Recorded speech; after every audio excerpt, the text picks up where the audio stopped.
Good morning, dear students. My subject is EECA, Electrical Energy Conservation and Auditing. And the today topic is based on understanding energy cost, power cost, and fuel cost, etc. So let us start with my topic, understanding energy cost. Understanding energy cost. The first point in understanding energy cost. Understanding energy cost का मतलब क्या है, यानी energy cost को समझना, energy की कीमत को, ऊर्जा की कीमत को समझना.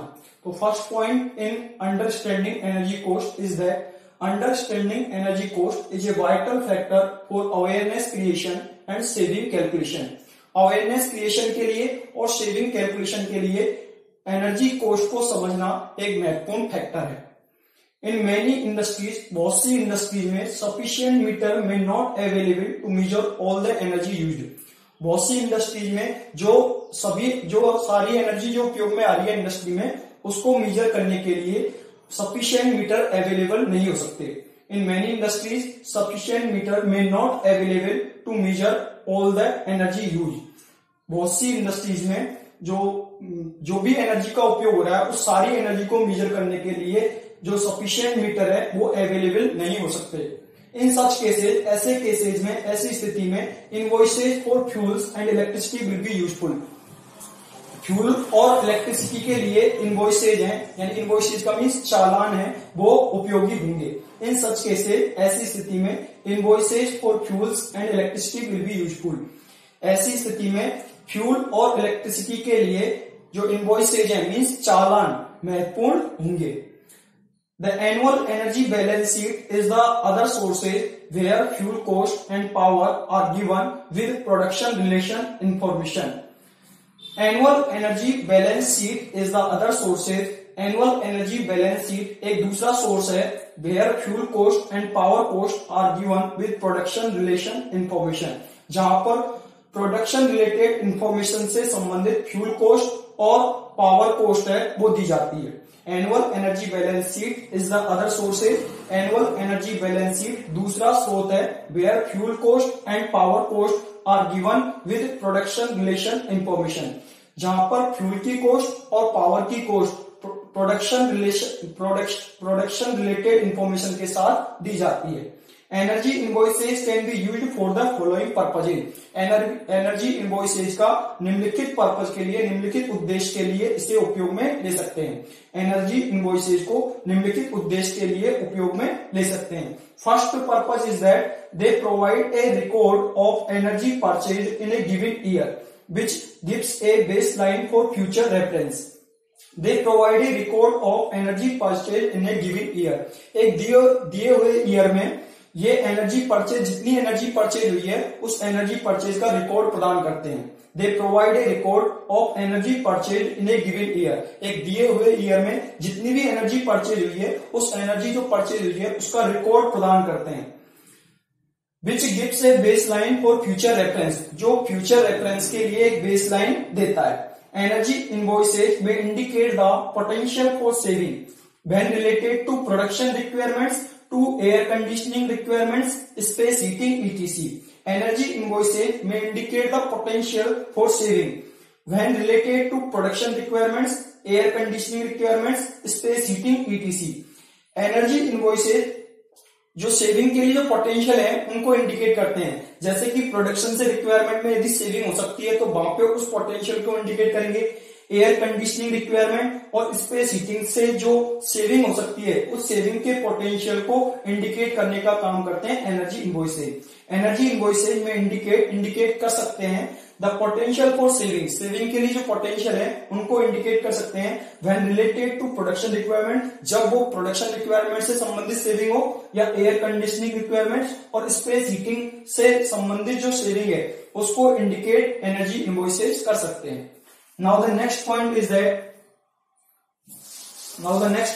that energy invoices जो किस उद्देश्य के लिए काम में आते हैं. तो third purpose is that for energy invoices. Third purpose is that when electricity is purchased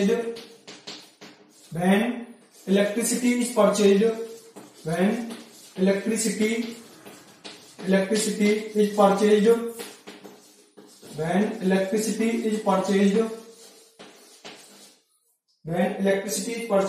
on the basis of maximum demand tariff, on the basis of maximum demand tariff, on the basis of maximum demand tariff. This is the third purpose of energy invoicing, maximum demand tariff. This is the third purpose of energy invoicing. Now the fourth purpose is that they can suggest their saving, they can suggest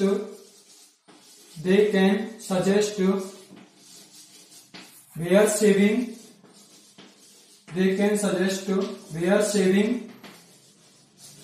where savings are most likely to be made,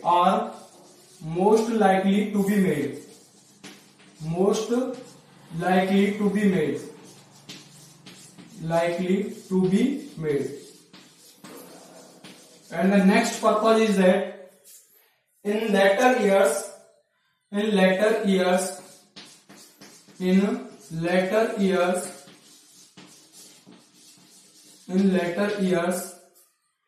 invoices can be used to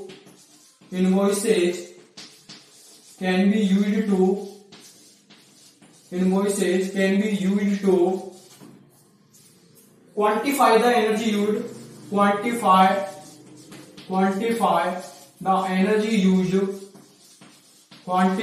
the energy used, and cost saving made through,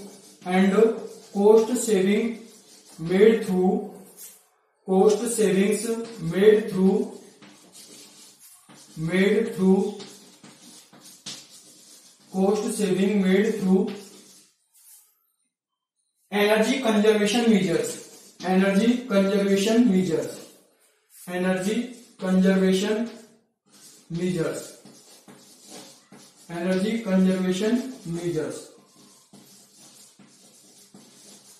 Now the next purpose of energy invoices is that when electricity is purchased on the basis of maximum demand tariff, जब electricity maximum demand tariff के base पर purchase की जाती है, when electricity is purchased on the basis of maximum demand tariff, maximum demand tariff के basis पर, maximum demand tariff के आधार पर जब इलेक्ट्रिसिटी परचेज की जाती है, Now the next point, fourth, is that they can suggest where saving are most likely to be made.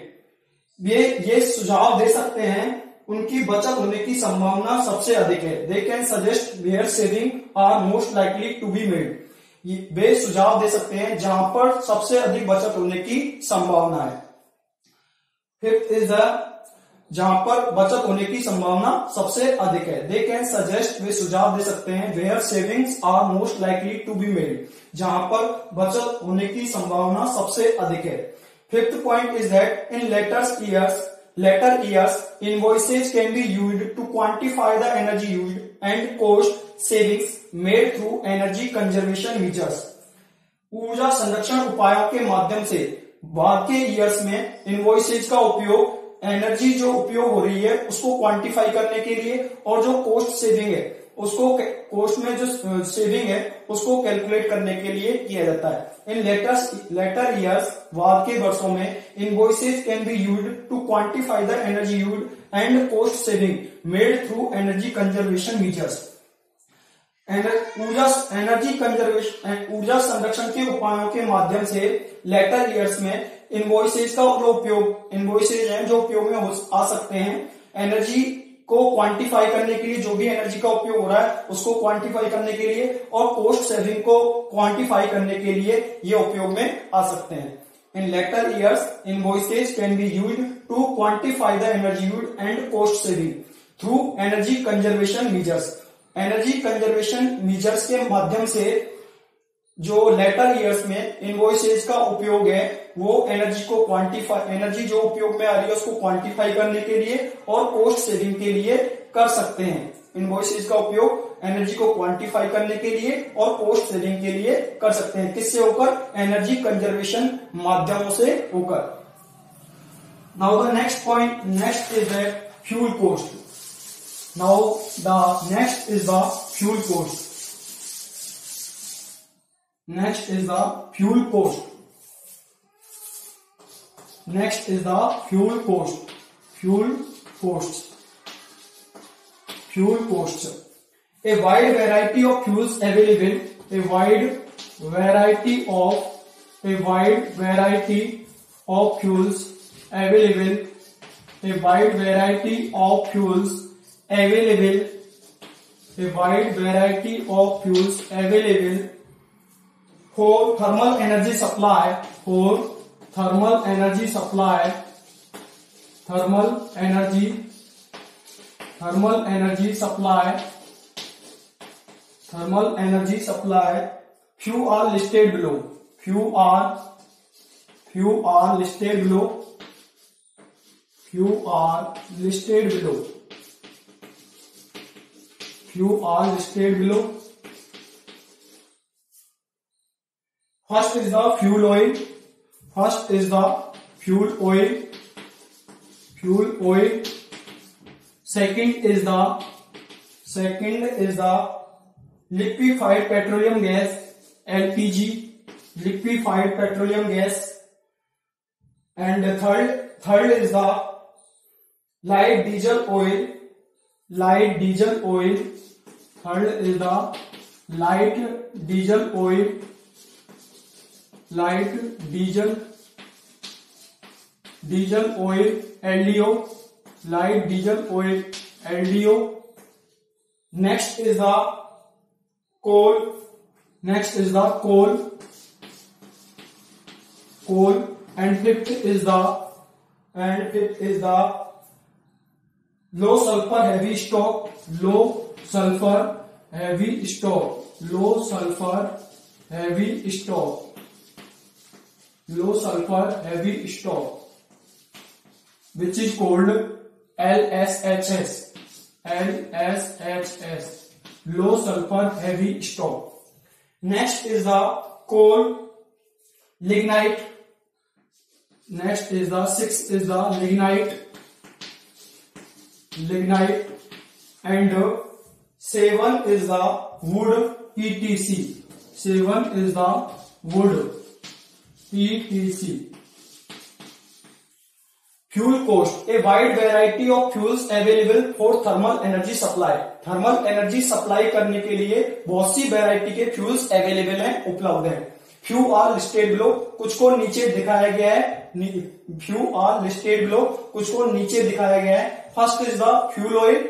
Second is the LPG. LPG means liquefied petroleum gas. Third is the light diesel oil which is called LDO, light diesel oil. Fourth is the coal. And fifth is the low sulfur heavy stock, which is called in short LSHS, low sulfur heavy stock. Sixth is the lignite and seventh is the wood. These are the wide variety of fuels for thermal energy supply. ये thermal energy को supply करने के लिए बहुत सी variety के fuels हमारे पास available है. उनमें से कुछ फ्यूल्स ये है: fuel oil, liquefied petroleum gas, light diesel oil LDO, coal, low sulfur heavy stock LSHS, lignite and wood ETC. Now the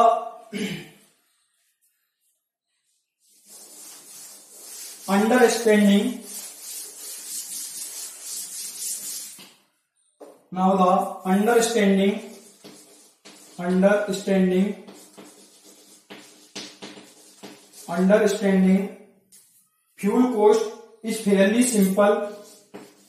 Fuel cost is fairly simple. Fuel cost को समझना आसान है, सिंपल है. Understanding fuel cost is fairly simple and it is purchase.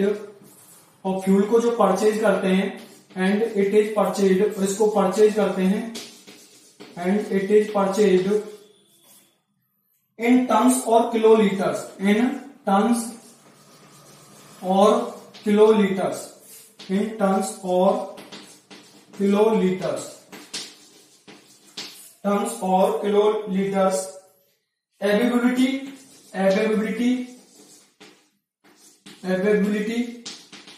यानी कि उपलब्धता, availability, cost and quantity, cost and quantity are the three main factors, quantity are the three main factors,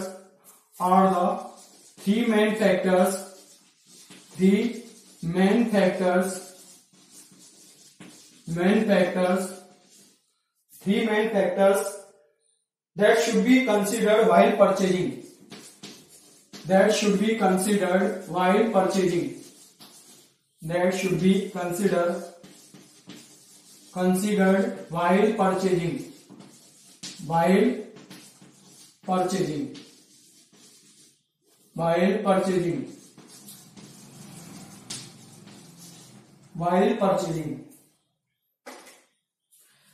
understanding fuel cost is fairly simple, fuel cost को समझना बहुत simple है।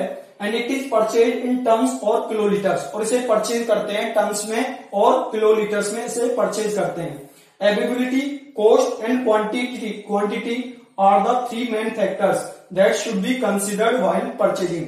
जब भी हम परचेज कर रहे हैं तो उस टाइम पे हमें तीन फैक्टर्स को कंसिडर करना चाहिए जब भी हम परचेज कर रहे हैं। अवेलेबिलिटी, कॉस्ट एंड क्वांटिटी, यानी कि जो अवेलेबिलिटी मीन्स उपलब्धता, कॉस्ट मीन्स उसकी कीमत एंड क्वांटिटी मीन्स उसकी मात्रा, are the three main factor, ये तीन मेन फैक्टर हैं that should be considered while purchasing. जब हम फ्यूल परचेज कर रहे हैं तो इन तीन फैक्टर्स को हमें कंसिडर करना चाहिए। First factor is the availability and second factor is the cost and third factor is the quantity. These are the three main factors that should be considered while purchasing. जब भी हम fuel purchase कर रहे हैं तो उस time पे हमें तीन फैक्टर्स को कंसिडर करना चाहिए। First is the availability means उपलब्धता, cost and third factor is the quantity. Now the next point is that the following factors should taken into account. The following factor should taken into account. Following factor should taken into account. Following factors should taken into account during procurement.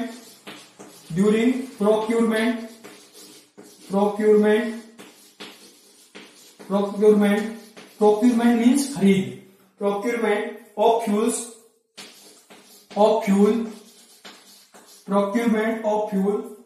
for energy efficient and economics. For energy efficient and economics.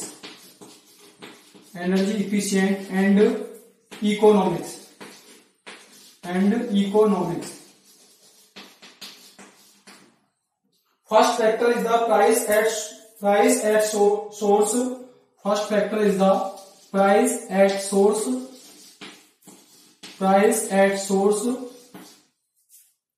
Transport charge.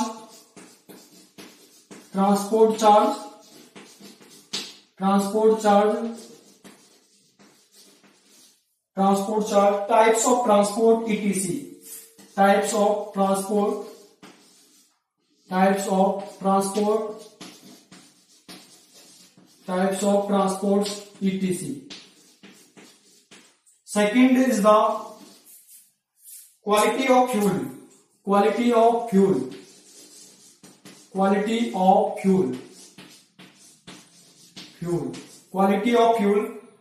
Contaminations, moistures, etc.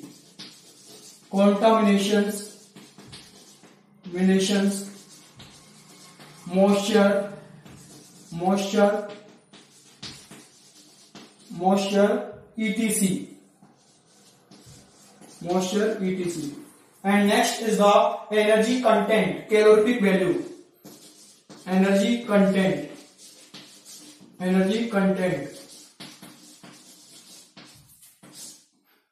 Calorific value. This is the next factor.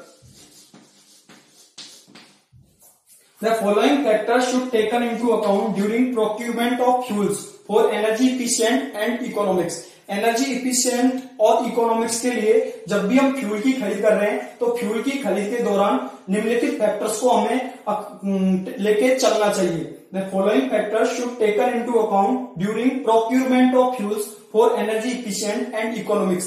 Energy efficient और economics के लिए fuel की खरीद के दौरान निम्नलिखित factors को लेके चलना चाहिए। First factor is that price at source पर प्राइस। ट्रांसपोर्ट चार्ज क्या होगा? टाइप्स ऑफ ट्रांसपोर्ट का टाइप क्या है, ट्रांसपोर्ट का जो टाइप है वो कैसा है। Second is the quantity of fuel की क्वांटिटी, फ्यूल की मात्रा, क्वालिटी ऑफ फ्यूल है, क्वालिटी ऑफ फ्यूल की क्वालिटी कैसी है, मीन्स कॉन्टामिनेशन, उसमें प्रदूषण या संदूषण कैसा है, मॉइस्चर, उस फ्यूल में नमी कितनी है, इस सबको फैक्टर को हमको कंसिडर करना चाहिए। These are the factor contamination and moisture decide the quality of fuels. Next is the energy content. Energy content means energy की मात्रा, which is decided in calorific value, जिसको हम कैलोरीफिक वैल्यू में decide करते हैं। Calorific value के द्वारा हम डिसाइड करते हैं एनर्जी कंटेंट को। The following factors should taken into account during procurement of fuels for energy efficient and economics. Energy efficient और इकोनॉमिक्स के लिए फ्यूल की खरीदी के दौरान, ईंधन की खरीदी के दौरान निम्नलिखित फैक्टर्स को लेके चलना चाहिए, अकाउंट में लेके चलना चाहिए या शामिल करना चाहिए। First is the price at source पर प्राइस। ट्रांसपोर्ट चार्ज क्या होगा, ये हमको कंसिडर करके चलना चाहिए।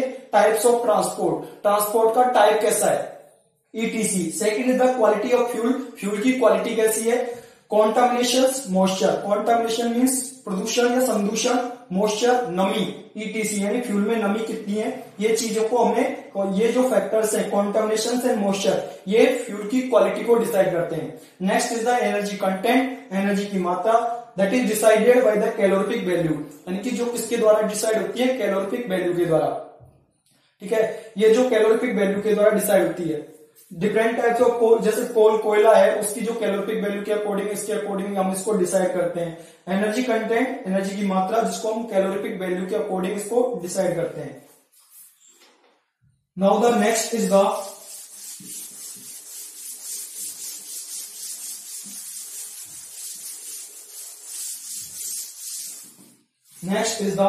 Power costs.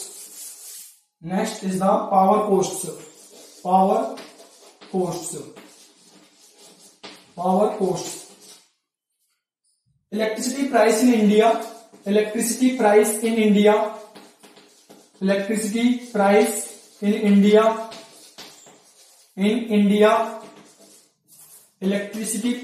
in India not only varies from state to state, not only varies from state to state, not only varies from state to state,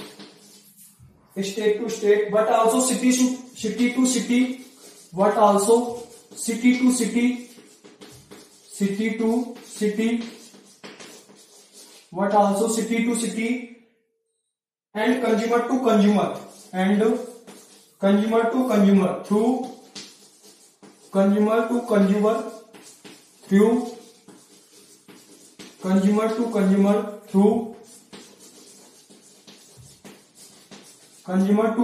through it does the same work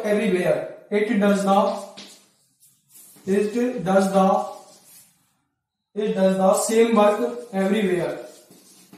It does the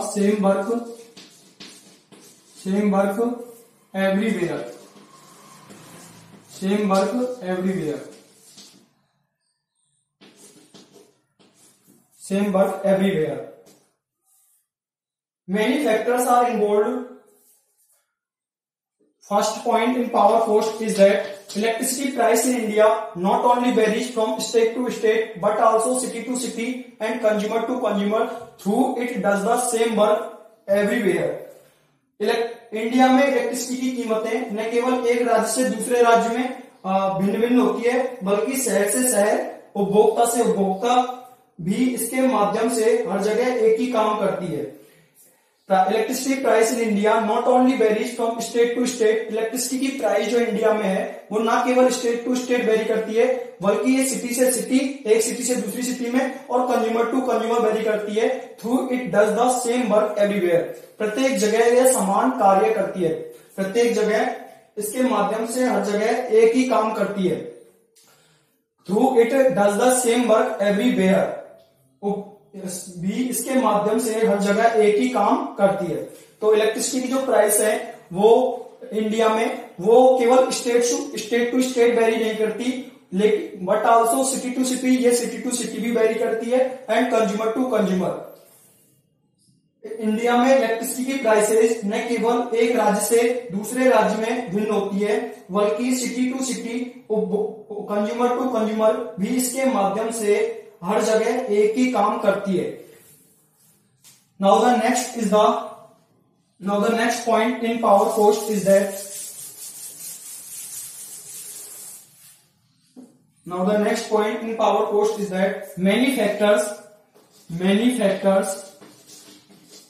many factors are involved in deciding many factors are involved in deciding final cost of purchase electricity, final cost of purchase electricity, final cost of purchase electricity, final cost of purchase electricity, such as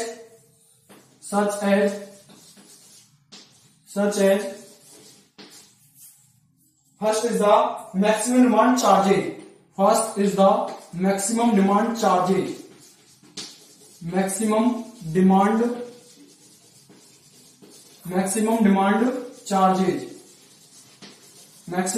charges KVA. Maximum demand charges KVA. That is how fast the electricity is used. How fast the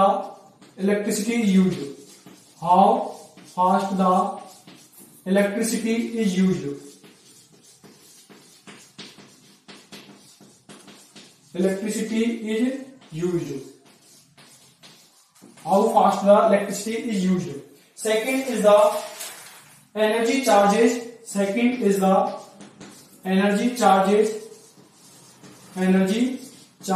Second is the energy charges. That is how much electricity is consumed.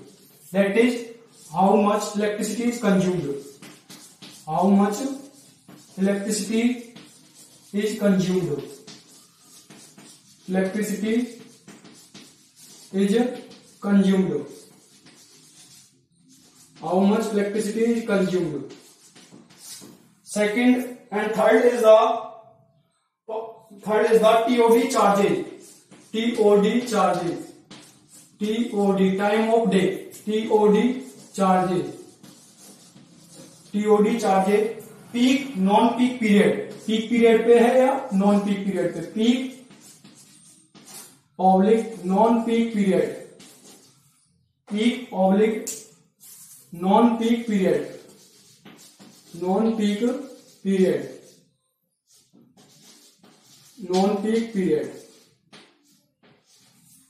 Peak oblique non-peak period. That is when electricity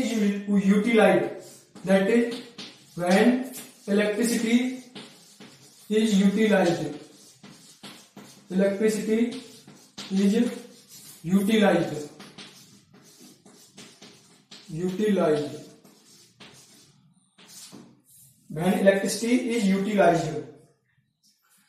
power cost में many factors are involve in deciding final cost of purchase electricity, यानी जो भी हम electricity purchase कर रहे हैं उसकी final cost को डिसाइड करने के लिए बहुत से फैक्टर इसमें शामिल होते हैं, सच है जैसे कि मैक्सिमम डिमांड चार्जेज। पहला फैक्टर है maximum demand charges which is in KVA, जो किलोवोल्ट एम्पियर में होता है।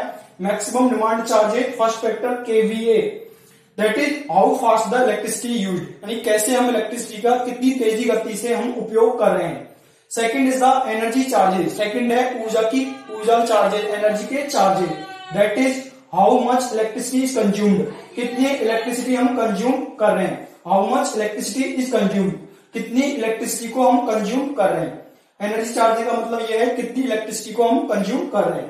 Third is the TOD charging. TOD का मतलब है time of day charging. Time of day charging means time के अकॉर्डिंग, यानी कि किस टाइम पे हमारा पीक लोड आ रहा है, किस टाइम पे नॉन पीक सिस्टम है।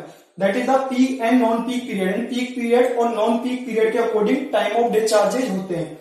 That is when electricity is utilised, when electricity is utilised, जब इलेक्ट्रिसिटी का उपयोग किया गया है। That is when electricity is utilised, जब इलेक्ट्रिसिटी का उपयोग किया जाता है। Now the next factor which decide the final cost of purchase electricity. Next factor is that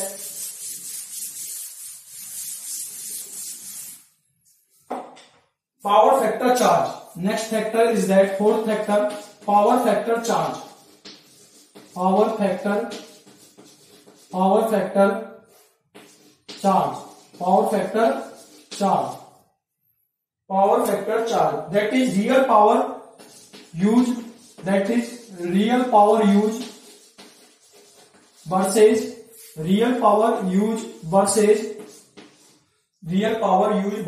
apparent power use factor. Apparent power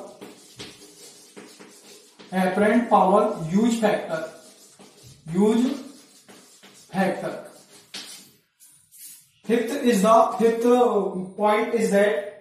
Fifth factor which decide the final cost of electricity is that high tension tariff and low tension tariff charges.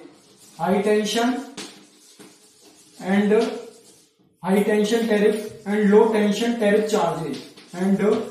Low tension tariff charges. Low tension tariff charges.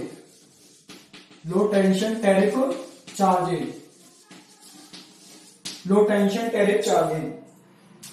Next is the tariff rate for developed and undeveloped area. Tariff rate for developed and undeveloped area. For developed and undeveloped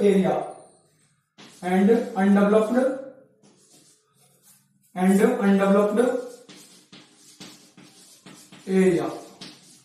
oblique state, या तो state हो सकता है developed state या undeveloped state, या developed area हो सकता है या undeveloped area. Next is the tax holiday for new project. Tax holiday for new project. Tax holiday for new project. Tax holiday for new project.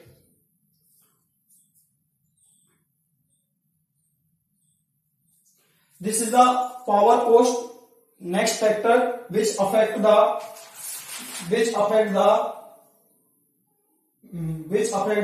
final cost of purchase electricity. Fourth factor is that power factor charge. Power factor क्या होता है? Power factor cos phi बराबर होता है KW/kVA।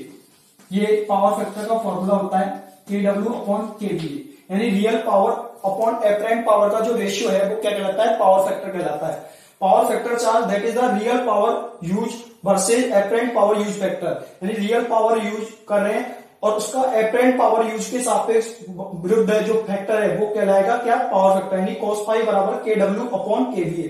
तो real power use upon apparent power use factor को क्या बोलते हैं? Power factor.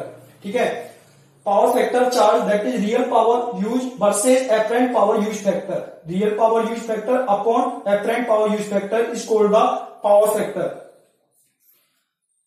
अगला है high tension tariff and low tension tariff charges. High tension tariff और लो टेंशन टैरिफ चार्जेस के ऊपर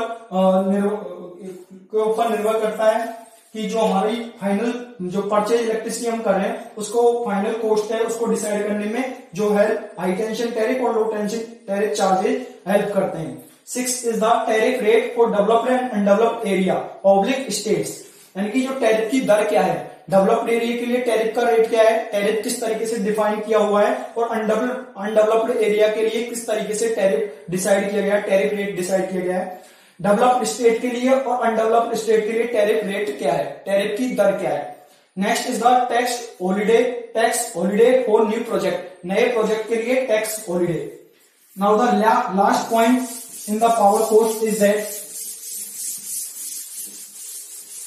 now the last point in power cost is that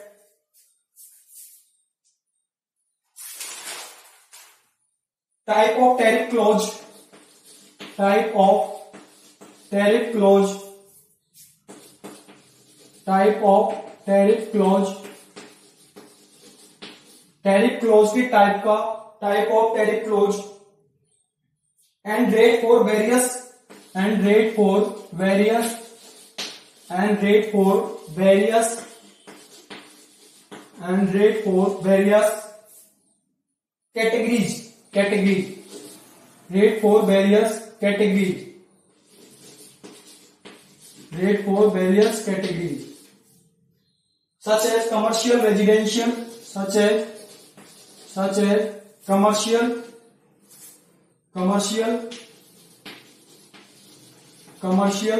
comma residential, commercial, residential, governmental, agricultural, etc.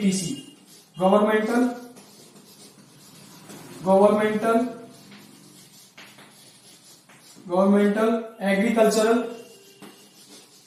etc. This is the next factor which decides the final cost of purchase electricity. Type of tariff clause, tariff clause का type and rate for various categories, और अलग अलग categories के लिए इसकी जो rate है दर है। सच है अलग अलग कैटेगरी कौन कौन सी हो गई, जैसे कमर्शियल कस्टमर्स के लिए, residential, governmental and agricultural etc. तो टैरिफ क्लोज का type and rate for various categories, और टैरिफ की रेट अलग अलग कैटेगरीज के लिए डिफरेंट, बहुत सी कैटेगरीज के लिए जो टैरिफ की रेट है, सच है कमर्शियल के लिए, residential, governmental and agricultural ETC. Thank you dear students, thank you dear students, thank you.